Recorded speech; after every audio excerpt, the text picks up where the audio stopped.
जब सृष्टि की रचना हुई थी तो ग्रंथों में इस सृष्टि के आरंभ से अंत तक के काल को, जो कि अभी कलयुग चल रहा है।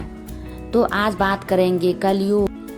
सतयुग की कुल आयु 17,28,000 वर्ष था। त्रेता युग की आयु 12,96,100 वर्ष था। द्वापर युग का आयु 8,64,000 वर्ष था। यहीं कलयुग का आयु 4,32,000 जो कि 5,125 साल बीत चुके हैं। अभी 4,26,875 वर्ष और शेष बचा हुआ है कलयुग खत्म होने में। तो आइए दोस्तों जानते हैं। इससे पहले मेरा चैनल को सब्सक्राइब और लाइक कर दीजिएगा और कमेंट में जय श्री कृष्णा जरूर लिखिएगा। तो आइए जानते हैं। द्वापर युग में जब श्री कृष्ण की मृत्यु हुई तब कलयुग की शुरुआत 3102 ईस्वी में हुई। कलयुग को लेकर तमाम तरह के बातें होती रहती है। ऐसे में इसे लेकर हर व्यक्ति चिंतित ही दिखाई पड़ता है कि आने वाला समय कैसा होगा। ऐसे में आज हम आपको कलयुग से जुड़ी उन खास रोचक बातों को बताएंगे जो अनेक धर्म ग्रंथों में लिखी गई है। कलयुग में 16 वर्ष की आयु में ही लोगों के बाल पक जाएंगे और वे 20 वर्ष की आयु में ही वृद्ध हो जाएंगे। युवा अवस्था समाप्त हो जाएगी। यह बात सच भी प्रतीत होती है, क्योंकि प्राचीन काल में इंसानों की औसत उम्र करीब 100 वर्ष रहती थी।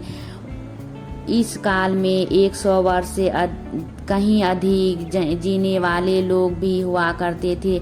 लेकिन आज के समय में इंसानों की औसत आयु बहुत कम 60 से 70 वर्ष हो गई है। भविष्य में भी इंसानों की औसत उम्र में कमी आने की संभावनाएं काफ़ी अधिक है, क्योंकि प्राकृतिक वातावरण लगातार बिगड़ रहा है और हमारी दिनचर्या असंतुलित हो गई है। पुराने समय में लंबी उम्र के बाद ही बाल सफ़ेद होते थे, लेकिन आज के समय में युवा अवस्था में ही स्त्री और पुरुषों दोनों के बाल सफ़ेद हो जाते हैं।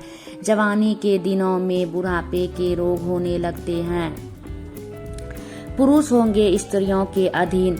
भगवान नारायण ने स्वयं नारद को बताया है कि कलयुग में एक समय ऐसा आएगा जब सभी पुरुष स्त्रियों के अधीन होकर जीवन व्यतीत करेंगे। हर घर में पत्नी ही पति पर राज करेगी। पतियों को डांट डपट सुनना पड़ेंगे। पुरुषों की हालत नौकरों के समान हो जाएगी। गंगा भी लौट जाएगी वैकुंठ धाम।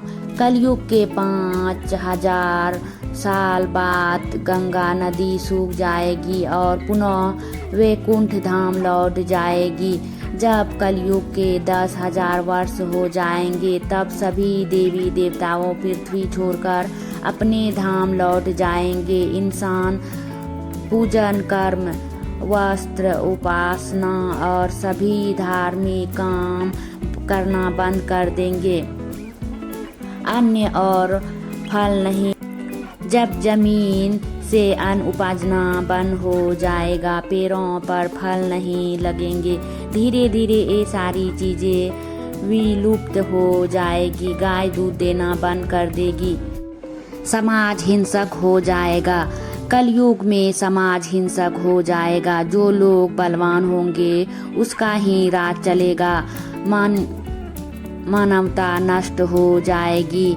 रिश्ते खत्म हो जाएंगे। एक भाई दूसरे भाई का ही शत्रु हो जाएगा। लोग देखने सुनने और पढ़ने लगेंगे। अनैतिक चीजें। कलयुग में लोग शास्त्रों से विमुख हो जाएंगे और नैतिक साहित्य ही लोगों की पसंद हो जाएगा। बुरी बातें और बुरी शब्दों का ही व्यवहार किया जाएगा। स्त्री और पुरुष दोनों हो जाएंगे अधर्मी। कलयुग में ऐसा समय आएगा जब स्त्री और पुरुष दोनों ही अधर्मी हो जाएंगे। स्त्रियां पतिव्रत धर्म का पालन करना बंद कर देगी और पुरुष भी ऐसा ही करेंगे। स्त्री और पुरुषों से संबंधित सभी वैदिक नियम विलुप्त हो जाएंगे। चोर और अपराधियों की संख्या बहुत अधिक हो जाएगी। कलयुग में चोर और अपराधियों की संख्या इतनी अधिक बढ़ जाएगी कि आम इंसान ठीक से जीवन जी नहीं पाएगा। लोग एक दूसरे के प्रति हिंसक हो जाएंगे और सभी के मन में पाप प्रवेश कर जाएगा। कल्कि अवतार करेगा अधर्मी का विनाश। कलयुग के अंतिम काल में भगवान विष्णु का कल्कि अवतार होगा। यह अवतार विष्णु यशा नामक ब्राह्मण के घर जन्म लेगा। भगवान कल्कि सभी अधर्मियों का नाश करेंगे। भगवान कल्कि केवल 3 दिनों में पृथ्वी में समस्त अधर्मियों का नाश कर देंगे और बहुत सालों तक विश्व पर शासन कर धर्म की स्थापना करेंगे। युग के अंत में ऐसे आएगा प्रलय। कलयुग में अंतिम समय में बहुत मोटी धारा से लगातार वर्षा होगी, जिससे चारों ओर पानी ही पानी हो जाएगा। समस्त पृथ्वी पर जल हो जाएगा और अधीन काल के अंतिम चरण में एक साथ 12 सूर्य उदय होंगे और 70,000 वर्ष से पृथ्वी सूख जाएगी और पुनः सतयुग का प्रारंभ होगा। धर्म ग्रंथों के अनुसार जब जब धर्म की हानि होती है, ईश्वर अवतार लेकर अधर्म का अंत करते हैं। हिंदू धर्म में इस संदेह के साथ अलग अलग युगों में जगत को दुख और भय से मुक्त करने वाले ईश्वर के कई अवतारों के पौराणिक प्रसंग है।